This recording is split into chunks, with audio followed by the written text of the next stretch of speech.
I am once again here in Laguna Beach, California, and today we are in a very cool place called Heisler Park.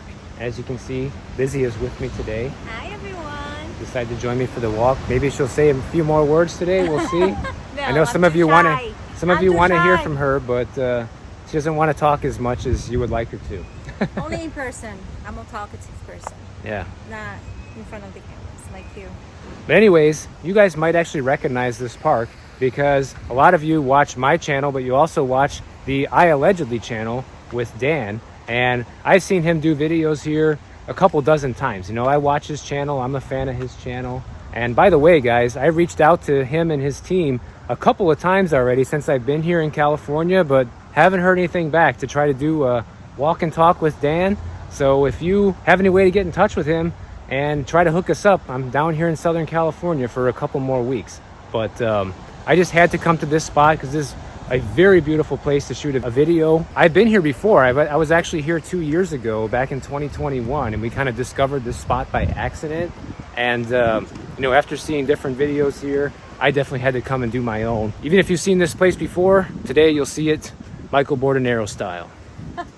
Now, I'm going to cover a bunch of different things that are basically signs that we can point at right now of why things are not going well in the economy. And, you know, this is basically the shape of things to come because we're starting to see many different previews of what we're going to be looking at for the next couple of years. You know, earlier this year, we saw the bank failures, right? That was a big deal. And we just saw another one a few days ago. We're already starting to see a ton of tech companies perform layoffs starting last year and into this year as well. But now it's becoming a problem outside of the tech sector. In fact, we just had the Yellow Trucking Company go down a couple days ago, guys, and they laid off 30,000 people. So imagine that's 30,000 people now without a job.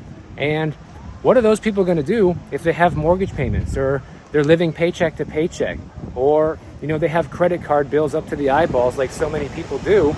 You know, you can't go very long on no salary. So basically what happened to Yellow Trucking is they have more than $1 billion in debt that they failed to refinance when the getting was good when it came to interest rates, okay? And when interest rates were very low for the last few years, they should have refinanced that debt, but they didn't. So that was a big mistake. And it's not like this is just some small trucking company that no one's gonna miss, because these guys have clients like Walmart, Home Depot, and other big companies that give them business and help ship their goods around the country. So now it's one less trucking company around for these companies to send goods and services to a town near you. And check this out.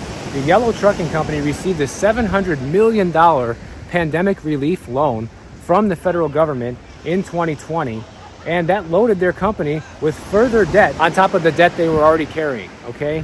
So what you saw with all these companies that received all this stimulus during the pandemic is you had so many companies receive money that pretty much prolonged them from going out of business. You see, it just delayed them from going out of business. It didn't stop them from going out of business, okay? And the Yellow Trucking Company is the perfect example of that, because this is a company that likely would have went under in 2020 if it wasn't for that $700 million loan.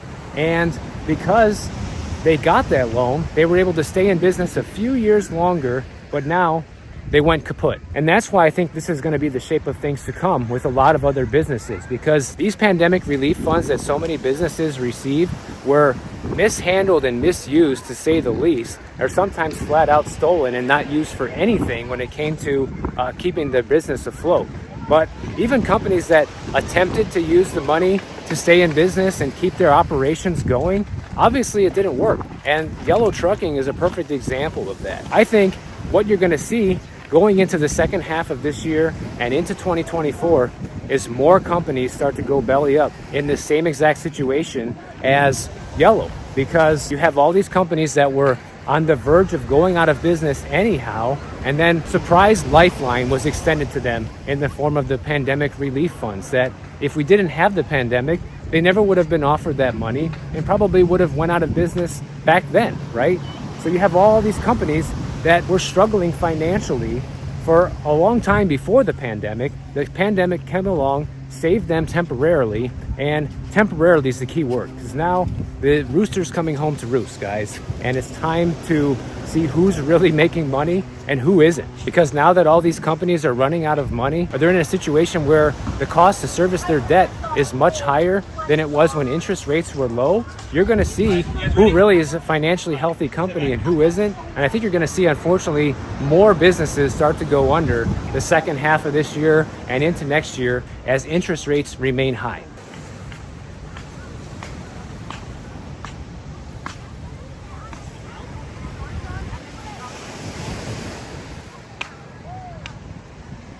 Now here's the next thing. Blackstone, for the 9th straight month in a row, is limiting how much money they're allowing their investors to pull out of their real estate funds. And the first thing you got to ask yourself is, why do all these investors even want to pull their money out of these real estate funds to begin with, right?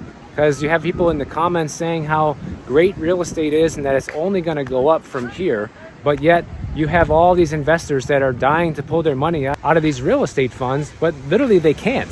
Blackstone won't let them. In July, okay, Blackstone received $3.7 billion in redemption requests, and they only paid out 34% of that, which equals about $1.3 billion to its investors, okay? And we covered this before several months ago, and basically Blackstone limits their withdrawal request to 2% of its net asset value and 5% per quarter. So once that redemption limit has been reached, they won't let anybody else take out money from the fund until next quarter. And that's how they prevent themselves from being forced to sell too many properties at once, especially at a loss, and having the whole real estate fund go down. But of course, the media tries to twist things into a positive, right? Because they're saying that even though they had $3.8 billion in redemption requests, that's still far lower than the $5.3 billion in redemption requests that they had back in January. And literally, Blackstone's real estate fund has paid out $9.4 billion back to its investors since limits on withdrawals were put in place back in November of 2022.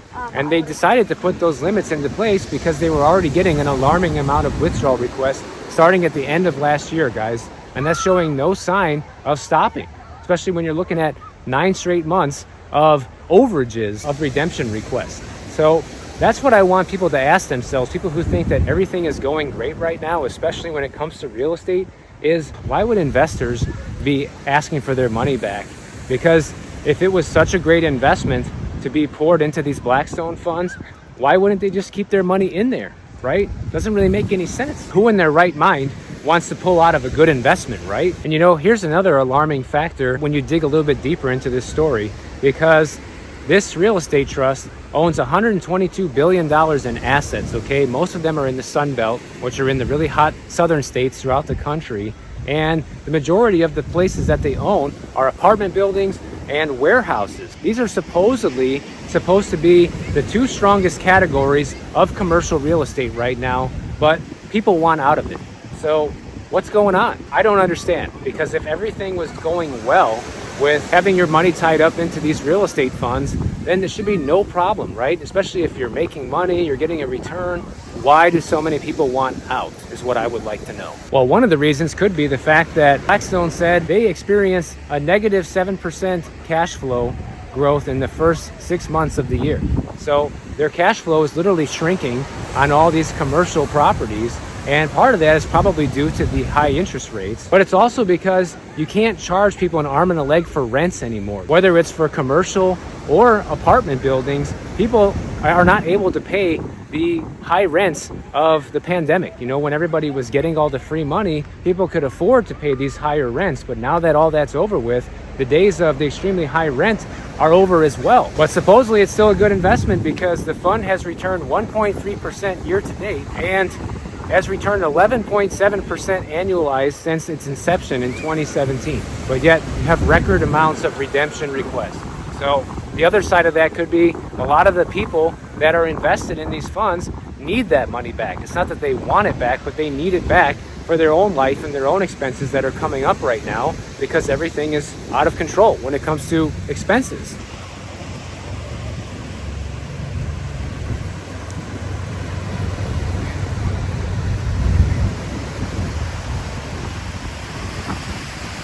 Now, Blackstone is a publicly traded company on the stock market, and even though they've seen their share prices rise 40% this year, they're still well below what their peak was back in 2021 of about $150 a share, because right now they're trading at close to $105 a share, so still far below that $150 mark. To me, guys, all this means that none of this is going to last that much longer. That's what I think. We're on the verge of things really starting to come down right now, and I think it's just going to be the second half of this year is when we're going to see that. Now, I could be wrong. That's just my thoughts and feelings on where I think things are going based on all these stories, you know, after covering so many different angles of the housing market and the economy. It's my opinion, right? But you could have yours, and that's fine too. Here's another sign of distress, okay? Historic high-rise in downtown Oakland, California, was another one that just got returned to their lender. Now, the building in question in Oakland is called the Syndicate Building, and it's located at 1440 Broadway. It's now in the hand of its lender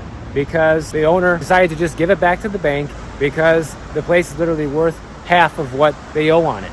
And that's what's happening throughout all of the commercial real estate sector right now. And this is just the latest one to fall. Basically what happened is a company called Tidewater Capital, they bought this building back in 2018 and they paid $43.5 million for it. In 2021, they obtained a loan for $28.4 million and used the tower as collateral. So this is the problem with these office buildings and different commercial real estate like this, because a new company came in and bought this place. They're called Brightshire Capital, and they purchased this building for the amount of the unpaid debt of $25.5 billion, guys. And that's 41.4% less than Tidewater paid for it back in 2018. Because remember, they paid $46.6 million for this property 5 years ago. And this is something that you're going to continue seeing over and over again throughout the commercial real estate sector, because so many different loans are adjustable with the commercial real estate. And now that interest rates are far higher than they were just a couple years ago, these commercial real estate holders, the owners of these properties, have nowhere to go with them, guys. If they refinance, they're going to be owing more on the property than it's actually worth. And lenders won't even give you a loan for that. So the only way that they can even refinance is to pour a bunch of their own money back in. Like, one thing you might have heard of in real estate is called a cash out refinance. Well, these holders of this commercial real estate would have to do the opposite. They would have to do something called cash in refinance, where basically what would happen is not only would they have to come to the closing table and refinance the property and spend a ton of extra money, okay, and put their own money on the table to refinance, right? But also they would be getting a much higher interest rate, and the cost to service that debt every month is probably going to double or triple for them. So that's why you're seeing so many owners of this commercial real estate just deciding it's a better idea to just give it back to the bank, because it's so much easier to do that. They can pretty much prevent themselves from taking on further losses by doing that. So it comes down to being just a business decision for the owners of this real estate. And here's the other thing that people need to understand about this. Like, a lot of people might say, well, this is all just commercial real estate. It's not a problem with residential. You know, there's still strong demand with residential real estate, and you're not seeing people who own houses do this, Michael. Well, okay, that's true. But you have to look at the big picture here. And the big picture is this. When you have all these owners of commercial real estate giving these real estate back to the bank, someone's taking that loss, guys, okay? In this case, you have the actual owner of the property taking the loss, right? Because they paid $46.6 million for it, and they still owe $25.5 million, and they just gave it back. So they lost 41% of the money that they poured into this place, not even including all the costs of maintenance and repairs over the 5 years that they owned it, right? So it's safe to say they probably lost about $50 million. When you start seeing more companies and more banks lose that kind of money regularly now that more and more of these office buildings are coming up for refinance, what kind of effect do you think that's going to have on things, right? What do you think these companies and banks are going to do? Well, companies that are taking these big losses on the commercial real estate are going to start cutting back on hiring. When that doesn't work, they're going to start cutting back on more expenses. When that doesn't work, they're going to start laying more people off. When it comes to the banks, what are they going to do? If the bank ends up being the one taking the loss, they're going to be cutting back on lending even further. You know, we already have the interest rate problem that's causing the credit crunch with banks. Well, add this to the mix, and you're going to see lending dry up even further, especially when it comes to businesses getting loans, whether it's for real estate or just for business in general, you're going to see this dry up, guys. And when businesses don't have access to capital, it makes everything go down from there. Because you got to understand the magnitude of this, okay? This one deal, right? You had the owner of this building lose $25 million, right? Well, between now and 2025, we're looking at like $1.6 trillion worth of these loans coming due, and some of these people are likely to default. As you see more of these office buildings and commercial real estate trade for pennies on the dollar, then I think it's just going to add to this economic downturn that we're in right now, causing more layoffs, more bankruptcies, more foreclosures with regular people, and so on and so forth. It's going to have the domino effect. Now, the last thing is mortgage interest rates. This is a big deal right now because, in case you haven't noticed, mortgage interest rates are continually going up. Okay, check out this screenshot from Google, guys. We have the 30-year fixed mortgage rate right now sitting at around 7.75%. And that's for somebody with a 700 credit score right now, putting a 20% down payment. So if somebody in that category is looking at paying almost an 8% interest rate on a mortgage, what do you think someone who has a 650 credit score or a 620 credit score is going to be paying?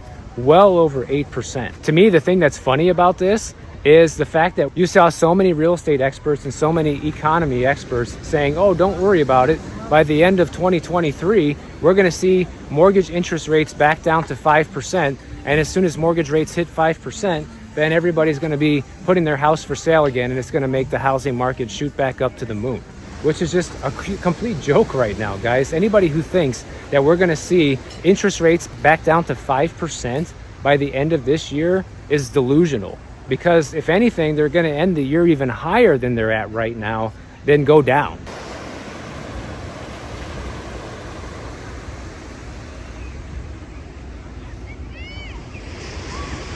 Now you even have Lawrence Yun, the chief economist over at the National Association of Realtors, saying how, oh, well, now I don't think interest rates are going to be anywhere near 5% by the end of the year. It's probably going to be more likely 6.5% to 7% by the end of the year, which is still suggesting that the rates are going to be lower by the end of the year than they are right now, guys. And I'm very skeptical of that narrative, simply because the Fed is saying that they're not done with interest rate hikes, and we don't really know when they're going to be done, right? So the problem is predicting and anticipating that interest rates will be lower by the end of the year when they're still actively raising interest rates is kind of a wishful thinking at the moment, right? It's just not very realistic to think that that's going to be the case. The only way we're likely to see interest rates fall to 6.5% by the end of this year is if they decide to pivot and start cutting rates this year, which is not going to happen. Unless the economy starts falling apart in big chunks, then they're not going to be cutting rates at all this year. And even if they decide to pause interest rates and, let's say, no more rate hikes throughout the rest of the year, that means these 30-year mortgage rates are still hovering close to 8% right now, guys. So we could talk about things for hours and hours here on end about all the things that are going wrong. But when you look at major trucking companies going out of business, unemploying 30,000 people overnight, you look at these 30-year interest rates that are hovering towards 8% right now for people to buy a house. That's completely unaffordable for almost everyone. You have commercial real estate owners giving their properties back to the bank because they owe so much money on it that doesn't even make sense to pay it off because their values are in the tank. And then we have Blackstone limiting their investors from taking out money from the fund so that doesn't collapse, guys. So how it all hasn't collapsed already is kind of an anomaly and a miracle if you ask me, but I don't think you got to give it much longer in reality. I think that we're getting there, and all these things are major signs that things are going wrong right now, and I would just be ready for it, you know? If I am wrong, I will admit it, guys. I'll let you know that I was wrong. I don't have any problem admitting when I'm wrong. You know, so many people don't like admitting defeat or failure, but I failed at many different things throughout my life. So if I fail at some stupid little predictions, I'm not going to give it much thought, and I'd be happy to let you guys know I made a mistake. But when you hear all these things, it doesn't sound like things are heading in the right direction. So if you guys enjoyed this video, make sure you're subscribed to the channel. And if you don't want to wait for my next video to come out, check out this one on the screen right over here, and I'll see you in the next one.